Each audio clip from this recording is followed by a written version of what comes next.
these Sadducees are sort of a unique brand. We often hear about them lumped together, the Pharisees, the Sadducees, the scribes, all of these religious and political leaders. But among them, the Sadducees were the most political and in some ways the most religious. They only looked at the Torah, the first 5 books of what we call the Old Testament, right? That's where they take their direction, those first 5 books. And if it isn't in there, it doesn't matter to them. Now, interestingly, Sadducees didn't believe in angels either, but those appear in the Torah, so who knows? I guess, like most of us, they picked and chose the part that they liked and didn't like. So that's the context in which this lesson comes today. The Sadducees, like the others too, really made a living trying to trick Jesus. Trying to figure out what this guy who was so popular with the people, trying to figure out what this guy is all about. What is he really trying to do? And more importantly, does he fit into the right category of religious leader? Right? Does he fit their criteria? Does he believe all of the things that they believe? Does he do all of the things that they expect him to do? Is he following the rules that they've established? Because after all, if he says he's a Jew and that he's a good observant Jew, then he must obey the Torah, at least as a place to start. So they get stuck on this marriage thing.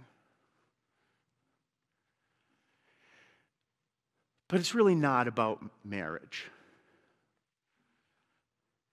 It's really about this woman. It's really about who follows the rules and who doesn't. Because think about it. This woman clearly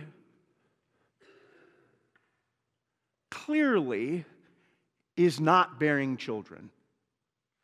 7 husbands. Now, there's no thought that it might be, it might be the guy.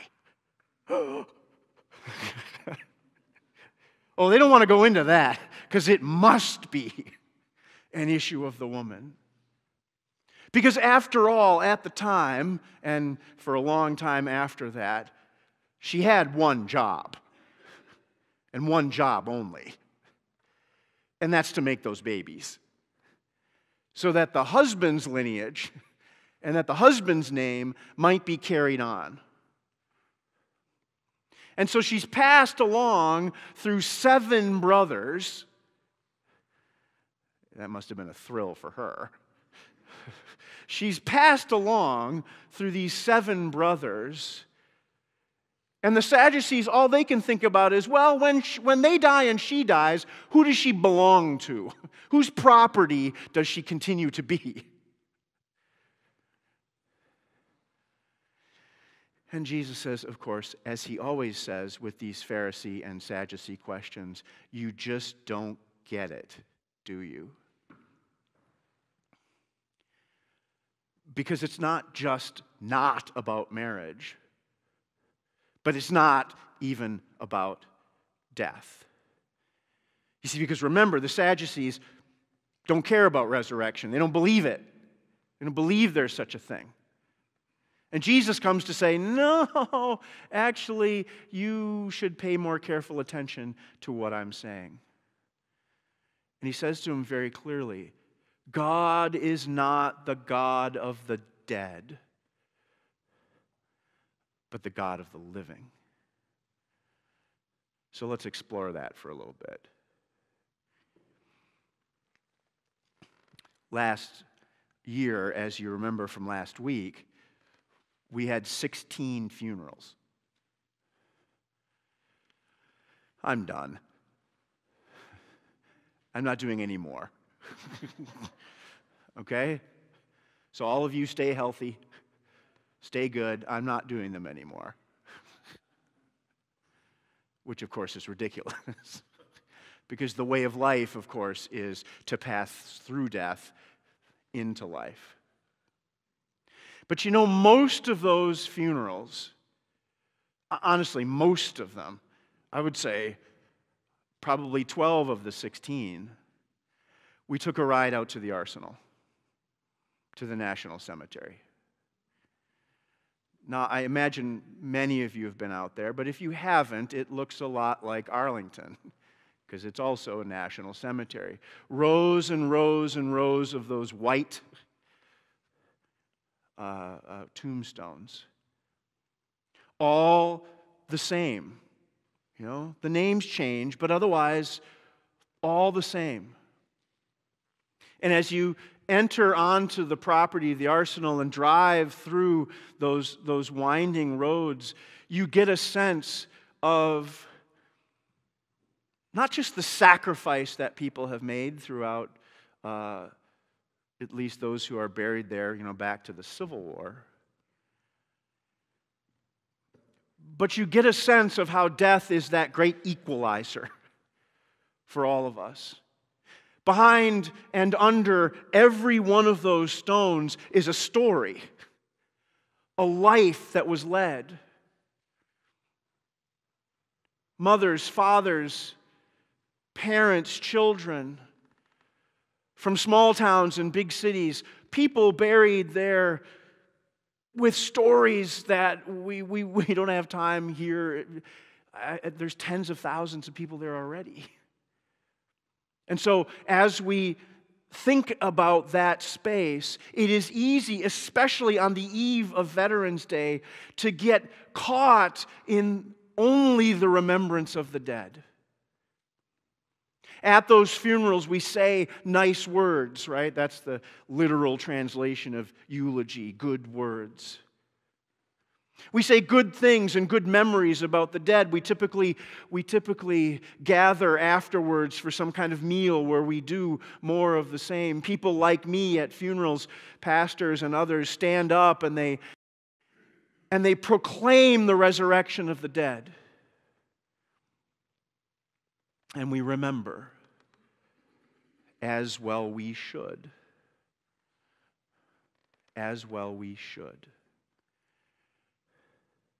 But Jesus reminds us today in this lesson, in this gospel lesson, God is the God of Abraham, of Isaac, of Jacob, to whom God, in God's perspective, they are alive. And let us not forget. Let us not forget that funerals are for the living. That our dead who we remember, whether they're veterans or not, whether they're buried at the Arsenal or not, the dead that we remember are rejoicing in the full promise of the resurrection. Because God is a God of the living. We mustn't forget that. Again, at funerals, we talk about what has passed.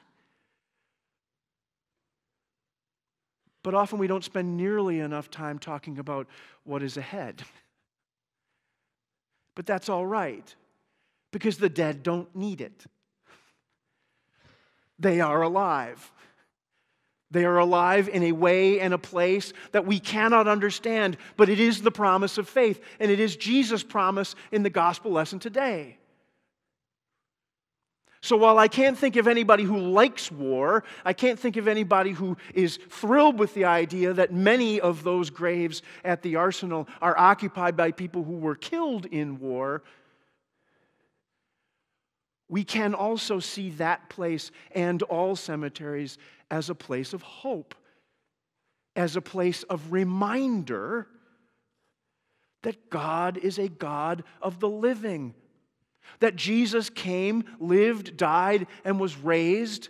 That the cross is a symbol not of death, not of defeat, but of life and victory. Now, I know that's somewhat cold comfort as we mourn those who have died. because we miss them, and we should, and that's okay. But as we pray for them, we must remember that they're praying for us, because we're the ones who need it.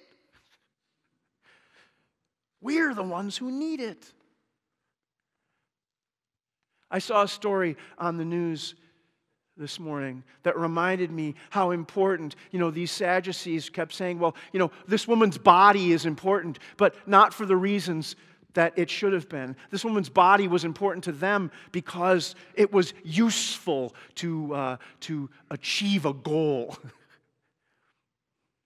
But God reminds us that that woman and all women and all of us, our bodies are important, and we are called to remember them today.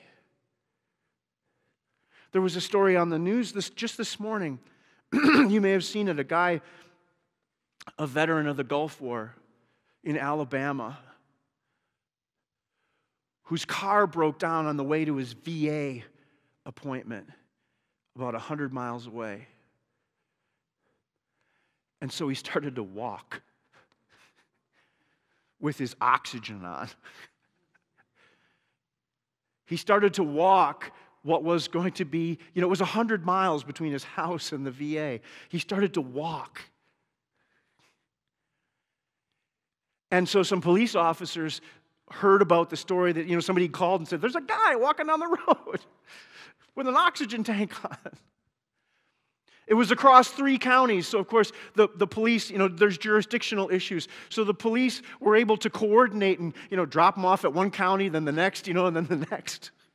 It was a team effort.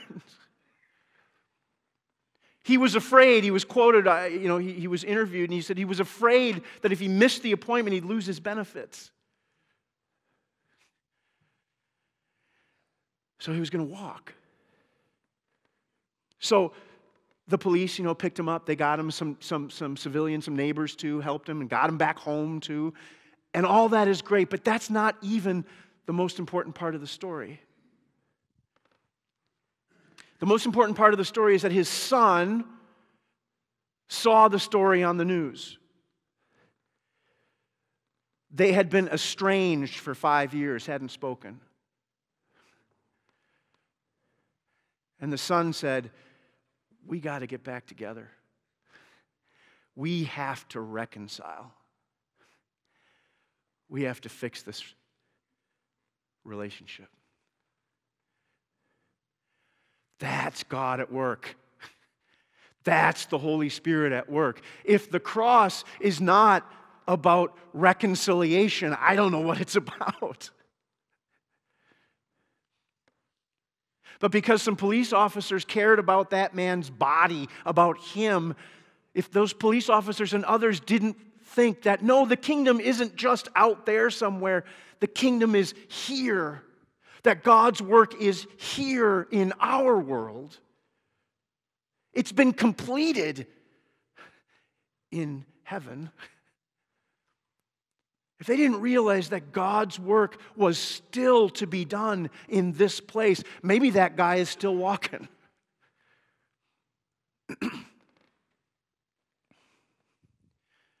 So if we've learned anything from this lesson, from Veterans Day, from those who have gone before us, veteran or civilian, it is that the promise of resurrection and the promise of reconciliation, the promise of repaired relationships, and the promise of the kingdom that can be built in this world,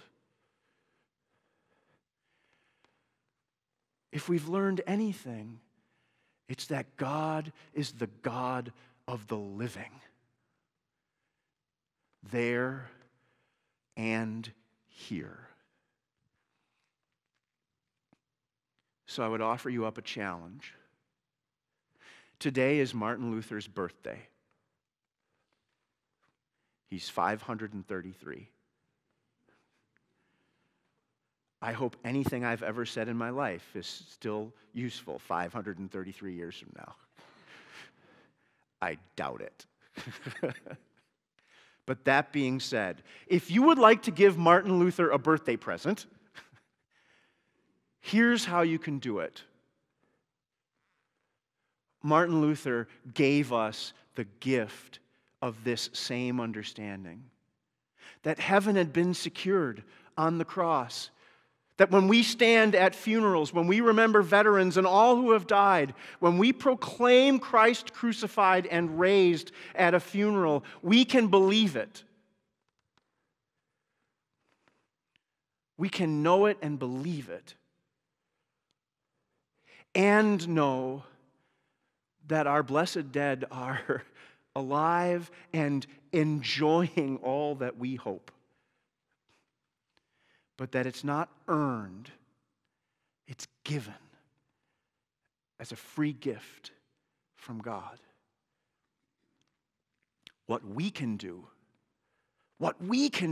as a birthday gift to Martin Luther and a gift to all of us is, while we are here, also know that God is our God, the God of our lives while we are here, and tasks us to build God's kingdom with whatever gifts, whatever abilities, whichever of the 5 T's, time, talent, treasure, testimony, or even our bodies, temple, that we use those gifts